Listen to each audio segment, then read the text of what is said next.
What's up, everybody? Steven Zekiel here, bringing another reaction to some more game theory. And today, we're checking out the new Hey lads, what is today. Pedro? Welcome everybody to this game Dudes, this is Baby the Gamer. Welcome back to another So, we have a big FNAF game theory.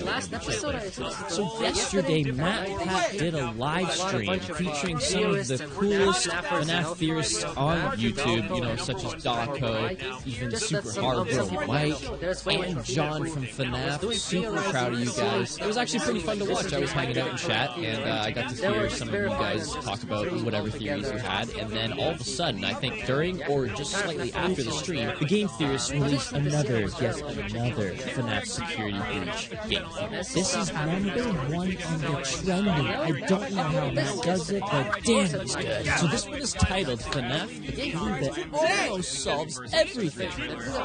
What? That's awesome! Jump in the link in the description down below so you can check everything out for yourself, obviously, along with the game theory. Please go subscribe to them. I'm sorry for the indigestion. We're gonna get into this. This is a long video, so popcorn or whatever breakfast food so we can play on this bad one. 3, 2, 1.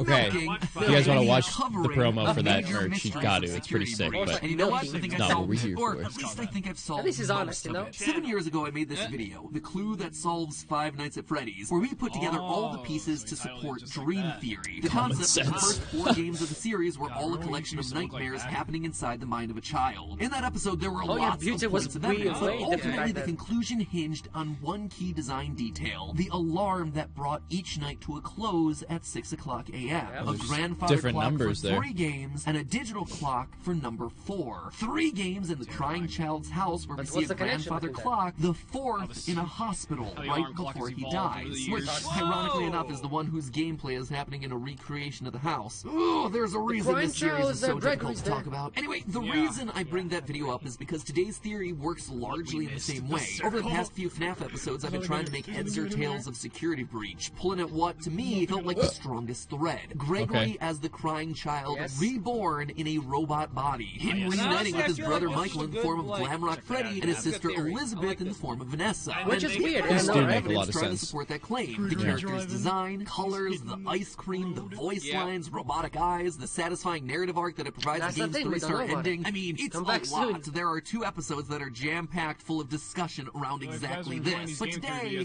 You reacted to them. my smoking gun. The clue takes it from just a controversial theory to, at least in my mind, largely proven fact. Just like with the clocks and the dream theory, it's the one clue that is so specific, so intentional that it confirms that this was the main intent of the game. Until, of course, they decide to retcon it all due to bad audience feedback to keep the franchise I do going want to for know another more 7 about years. those Sorry, guys, posted I hate areas to say there it, but I in think security I'm breach. unfortunately right this time. Gregory is a There's robot, no point in and he's the that. crying child reborn. And by the end of today, I think you're going to be convinced. And then from there, we're going to talk about how all of that factors into the game's narrative and its final mystery, Patient 46. It all begins here, the Post-it room.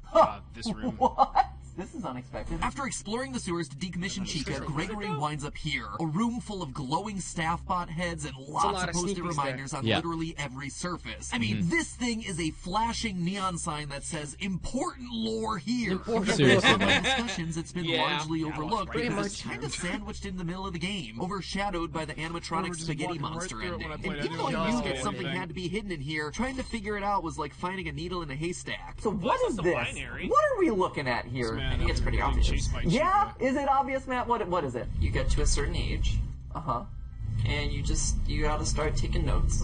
Post-it notes? Yeah, you just leave them around. Okay. But also there's robot heads. So with that incredible insight, I spent That was literal very hours incredible. off camera trying to look at every single Oh, post-it really? note to make sure that I had the full picture. And how the did it work answer out? I got was, do not do that. Learn from my mistakes. It took me so long, only to discover that the game files had been dug up and the post-it textures were just there in 3 simple images. Thanks to Just Xspot for uploading these to GitHub. Yo, Flush heck those out yeah. of my life down the toilet. When you study these post-it textures, you actually realize that there are 3 phases to the post-it notes. One that's barely legible, another where the spelling and drawing improve slightly, and the final where they become nearly perfect. It looks like someone is trying to learn how to write and draw, slowly getting better over time. And it all begins here with a note written in binary. When you first enter the room, there's a cardboard box in the middle, which, if I were to guess, is Steel Wool trying to draw our attention to the most important post-it clues in what otherwise is a very crowded and busy-looking room. On it, we get this binary string, which translates to, why is I? That's it. The grammar, I think, is intentionally bad because this is a computer coming into consciousness, asking the question, why am I alive? And doing it written in binary, the language of machines, computers, robots. Elsewhere in the room is more binary that translates to hide. Whatever this thing is, it's scared and it's confused. It hides until it can better understand what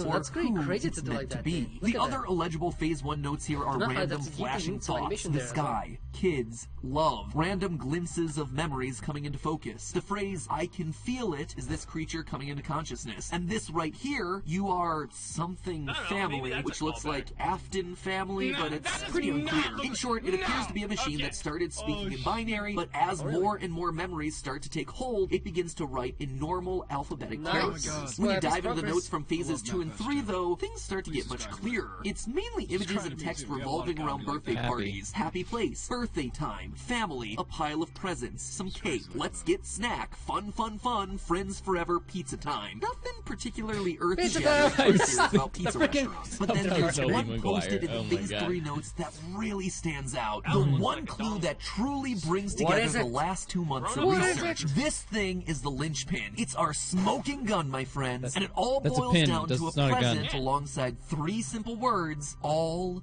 for me. The party was all for me. Does that mean anything to you? Because it certainly does for me. You see, in the FNAF survival logbook, a seemingly innocuous workbook full of pizzeria-themed activities, you have 3 voices speaking through the pages. Michael Afton, writing his answers in red pen, the vengeful spirit Cassidy, using lightly faded text, and the crying child, altering the physical text of the book. One conversation that happens between Cassidy and the crying child plays out like this. Cassidy says, the party was for you, and the crying child responds, it was for me. All for me.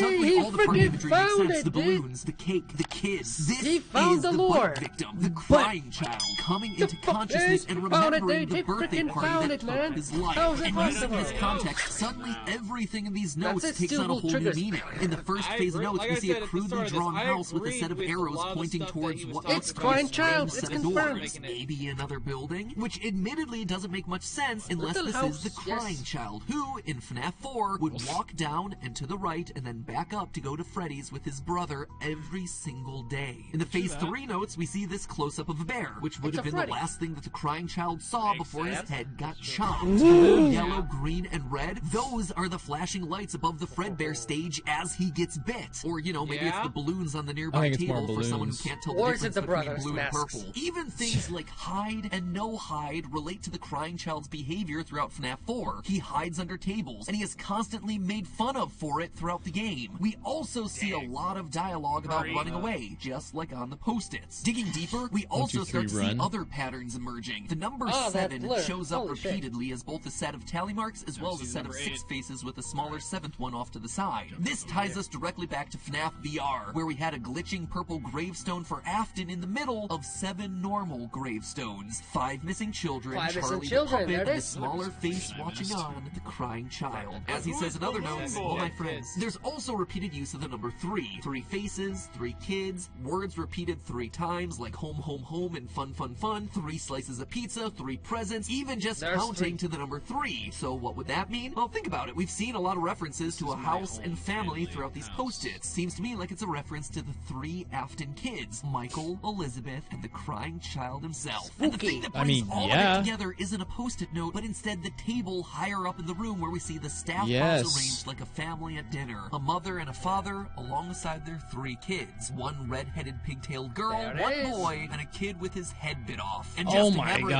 know. I mean, there it is clearly. The collectible is a poster for Fredbear's Family Diner. The place of the bite. The place where all of this began. It looks like the robot finally figured out who he was, and he started to recreate his family. The robot is the crying child, which by proxy then has to be Gregory. And if you need further proof of humanoid robots in the game, Illy Becky on Reddit caught this detail tell from sister location. Humanoid heads, ones that look very similar to Gregory's face. Oh, and the last thing, much to everyone's excitement, there's actually a new book series coming out later this year. A new season of Fazbear Frights called Tales from the Pizzaplex. Obviously game, referencing and the then location and security. the robot looks the like first book of the new series, Robot Kid. Yeah. Which leads us then to the last puzzle of security breach, the retro CDs. For those of you who don't know, there are 16 CDs around the map that you can only find once And you there were upgrade 16 your tapes designs. from there, FNAF you VR. take the CDs to a hidden room designed to look exactly like Mike's room from sister location. That's These kinda- CDs yeah, that seem is to be kinda crazy, recordings of the therapy sessions for two patients. Patient 71, who we mentioned last time is clearly Vanessa, and patient 46, who we never get to hear speak. And over the course of the various Wait, I know who sessions, that is. 46 and 71 are set up to be direct opposites of each other. Vanessa likes flowers, patient 46 does not. Oh,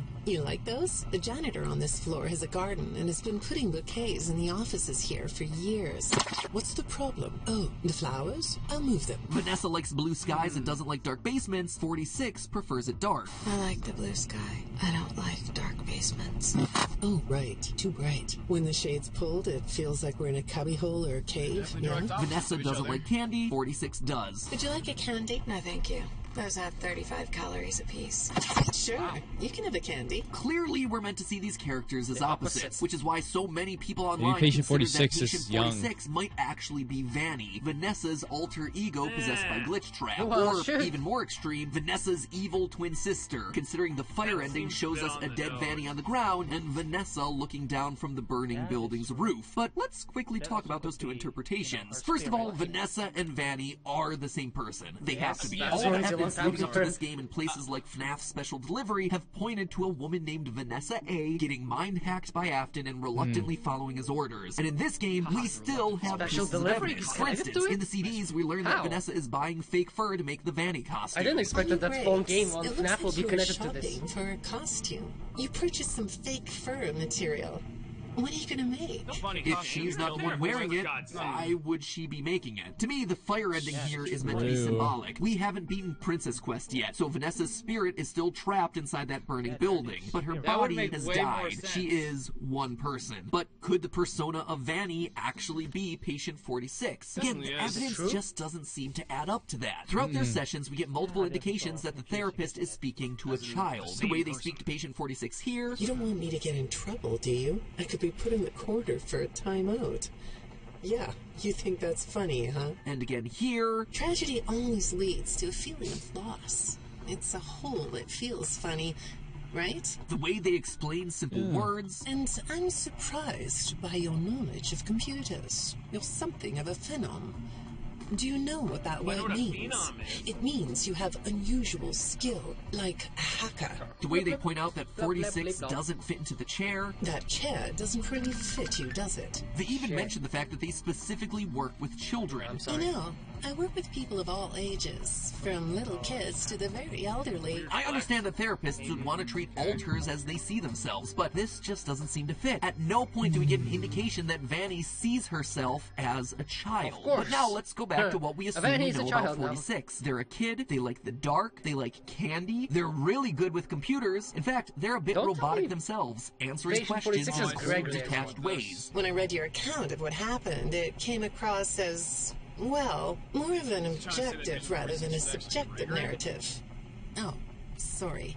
You don't know what that means, do you? Here again, we get another example Yeah. of the therapist That having to makes- explain a relatively simple word. Now, look at our post-it room. It's a dark cave underground, outright labeled Hey, as there "This it is my is. home." On the central cardboard box is a drawing Map of Hat might just candy. be onto And a something. robot would be emotionally detached I freaking and knew would it. It's also be freaking great at hacking. Gregory, Yes, the patient therapist 46. does Good tell evidence. patient 46 to I write like down this. their feelings. I suggested you write down exactly what made you so sad and scared. And if this room isn't an example of that, I don't know what is. Taking it one step further, if I'm right in saying that Gregory is indeed the robot that came into consciousness here, that's why he doesn't fit into the chair. He's a kid. That's also the reason Steel Wool couldn't let us hear 46's voice throughout these therapist tapes. It would give away would the give point. it It would away. immediately take away the 100%. mystery of who Exactly. 46 is, since we Yeah. hear Gregory talk so much. But why would Gregory, a robot kid hiding out in the Pizzaplex, actively be seeking out therapy? He's not in a school of any kind, and he's not employed, so it wouldn't We be don't know mandated. why, that's What the is question. going on Who would have here? brought Over him the there in course the first course of place. the 16 CDs, we listen as both patient 46 and Vanessa visit a total of 5 therapists, all of whom are implied to have been wrangled to death by machinery. But the deaths here aren't arbitrary. If you track the tapes, each therapist ends up getting killed off immediately after they start asking Vanessa about encrypted messages that she's been receiving from a mysterious figure. Your performance reviews are good, but a routine check of your online history has revealed that you spent quite a bit of time with someone in an encrypted conversation. Oh, shoot. We have transcripts, and I've read them. Dead the next session. The messages you're getting seem very manipulative in nature. You know who I'm talking about. Why won't you open up about it? These files are full of details about your life. Again, dead the next session. When the encrypted messages get brought up to 46, same thing. When I saw some of your recent encrypted conversation logs, at first, I thought I was looking at more examples of you just talking with yourself. Then I realized it was different. When I study this, it sounds like there is someone else responding to you. A third therapist bites the dust. The therapists cover all sorts of topics. Bad childhoods, work history. One therapist even confronts patient 46 with all the other dead therapists. Nothing. No response. It's only once the encrypted messages come up that they're suddenly marked for death. We also know that it's 46 doing the killing here. The dead therapists are a complete surprise to Vanessa. Go ahead. Sit down. I don't know you. What happened to... Oh, we'll get to know each other in no time. But to 46, just business as usual. Why did you lie? Why don't we come back to this another day? You're shaking your head as though that's not going to happen. He's shaking his head because he knows that now she is also marked for death. To me, all of this screams of 46 keeping tabs on Vanessa. He's going to therapy not for himself, but rather to follow her actions, making sure that she's not saying anything that she shouldn't about these encrypted messages. And when the therapists do get too close to the truth, they're bumped off. We learn in one of the last CDs that patient 46 isn't being manipulated, but is instead the one doing the manipulation. I don't think you're being manipulated here. I think you're the one doing the manipulating. No comment? Huh? Putting 2 and 2 together would tell us that patient 46 is the one communicating with Vanessa. He's controlling her life for some reason. In fact, 46 appears to be the reason Vanessa is working at the Pizzaplex in the first place. One odd detail of the in-game messages is that Vanessa was not supposed to get the security job. In the message marked for deletion, we see that Vanessa's lack of security experience gets the interviewer to not recommend her for the job, and yet she's hired anyway, and despite, as it says in another message, no prior qualifications. In both messages, we're told that it's an internal reference coming from the top that got her the job. Someone has brought Vanessa here for a specific purpose. And who better than a hacker that's clearly established to be in the pizza email? Patient 46, Gregory. In short, it looks like Gregory is manipulating the situation, determined to get Vanessa to work at the Pizzaplex, following her to all her mandated therapy sessions, and ultimately killing off anyone that gets too close to the truth. I mean, after all, Gregory is not opposed to using a bit of violence to get what he wants. We have to get these. We can upgrade you. Hey, yeah. You know, for a kid, he's also not opposed to lying about it. This upgrade, it was Chica's. Please be honest. How did you get it? When I was in the kitchen earlier, she fell into some sort of garbage smasher. Is she okay? Well, she's still functional. But why? Why is he going to all of this effort? Well, combine it with what we saw in the post-it room. There's a family reunion scene. Multiple post-its referring to family. The 3 siblings, their house. Remember what I said earlier? A robot has come into consciousness and is trying to reclaim what he lost, his family. He wants the family back together. And so he's doing everything in his power to make that happen. Using his hacking skills, he's managed to break into staff files. So he knows that there's something off about Vanessa. Maybe he even knows that his dad's consciousness is inside of her. He's also got his brother and Freddy and his dad in the basement. The family in this game is truly coming together again, reclaiming what crying child once lost. And that's it. That's the whole theory done. There are definitely no holes or flaws to anything I just said. Don't look any deeper than everything I just told you. Alright, fine. There might be a few bitty holes to all of this explanation. Namely, some of the info that we get from the last 2 CDs. If patient 46 is Gregory, then why is he glitching the system to make all the animatronics scarier? If he lured Vanessa to the Pizzaplex, then why would he then be avoiding her throughout the game? Why would he be surprised to see Afton in the basement if he's trying to bring the family all together? There's also the mystery of the whole parent story. 46 is said to have good parents. None of what you said in your file about your parents was true. They know. The truth is, you had great parents. A great childhood.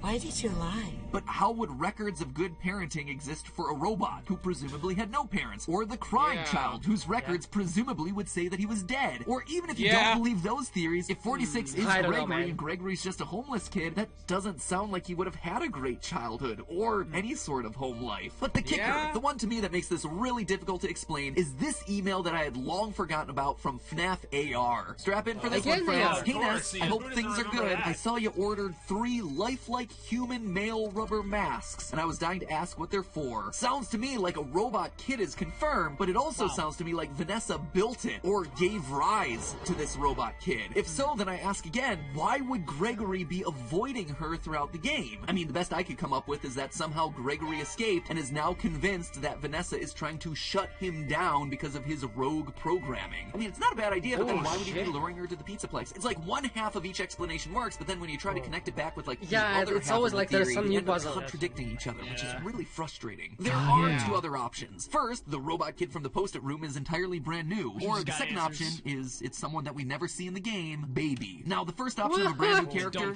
she's a blob. I can't Her really soul is speculate inside the about blob. that. It How could can it literally even go be? anywhere and solve everything. As for option 2, Baby, just like with Gregory, there are certain things that fit and other things that just don't. Baby, like Gregory, could want to put the family back together. Baby has always wanted to make Daddy proud, so she'd be quite happy to kill off therapists that got too close to the truth, just like we see with 46. And she would willingly spread the Afton virus to make the animatronics scary in order to bring Daddy back. If she's using illusion discs, or if she acts like she does in the books, then it's possible that she'd be able to take the form of a child and make up a backstory. She's also a character that canonically loves disguises, just like Patient 46. It reminds you of a mask, like a disguise? Babies in the I can blob. see How that. You can like he- the idea of being disguised? Disguises let you be sort of invisible, don't they? There's also a line about the therapist being able to see Patient 46's eyes. That's better. On this side of the desk, I can see your eyes. And we know that Baby's eye color has always been an important detail in the past. But as with Gregory, there are still a number of holes with this line of thinking. Baby/Elizabeth likes flowers. Patient 46 doesn't. We also know Baby hates being in the basement of Sister Location. So then why, as Patient 46, would she prefer to live in a cave rather than blue sky? In short, as I wrap up my overall coverage of Security Breach, I guess I gotta summarize it like this. This game is frustrating from a lore standpoint. Smaller questions like Glamrock Bonnie and Golden Freddy, yeah, those are pretty easy to answer. But when it comes to what this game was actually about, no one theory actually solves it all in a clean way. There are references to every corner of the FNAF universe in here, but as a result, nothing fits cleanly together to solve everything. There are pieces that always dangle or always contradict something else. Do I think the crying child is here based on the post-it room? Yes, absolutely. Is he Gregory? I mean,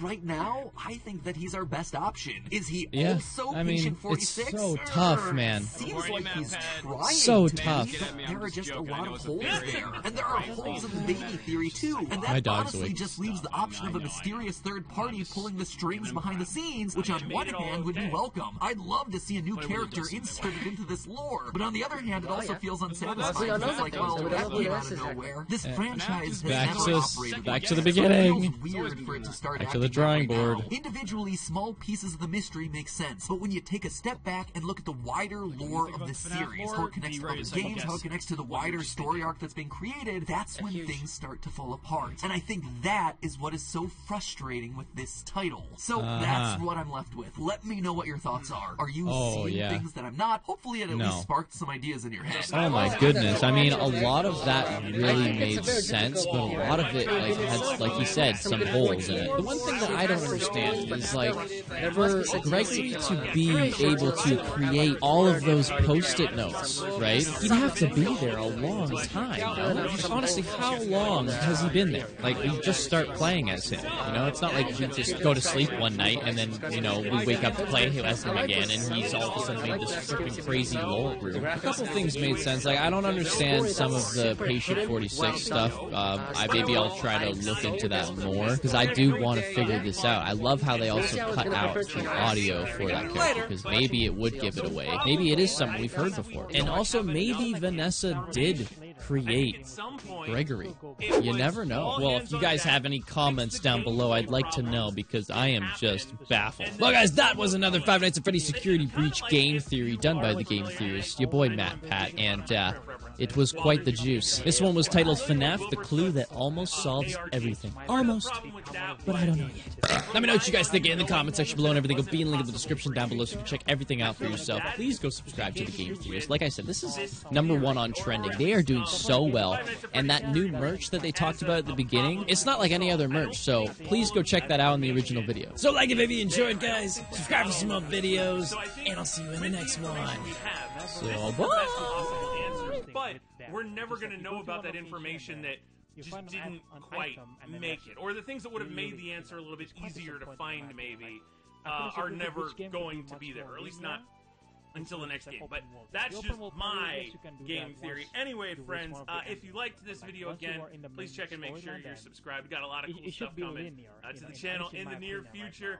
I'm pumped. This was a lot of fun. I gotta start playing through Security Breach, I think, on my own. Just start bumping into walls and see which ones don't exist. But in the meantime, friends, take care, and I will see you for the Salty Run Back. Elizabeth Afton, I actually like that theory a lot, because I think it's just so good that they kind of like tie that up together, that, oh, this is the Afton family. Finally, they're like together again, the Afton siblings, or you could say that, right? And hopefully, if that was the case, then hopefully we get to see Gregory, Vanessa, and Glamour Freddy again in the future game, and maybe make them as the main character again. Because so far in FNAF game, every FNAF game has a different protagonist, and I know that, but it would be make a really difference though if Gregory was becoming another protagonist in another FNAF game, And obviously, we got the DLC coming. I think the DLC might be Glamour Bonnie. I hope so, because that will be interesting to see what's the origin story for Glamour Bonnie, see what happens to him, and then more importantly, see the other animatronics interacting with one another, because Security Breach animatronic is it's almost like got his own life, got their own personalities. So it will be interesting to explore that in the DLC, because in the main game they barely interacting with one another, and that also kind of sucks in my opinion.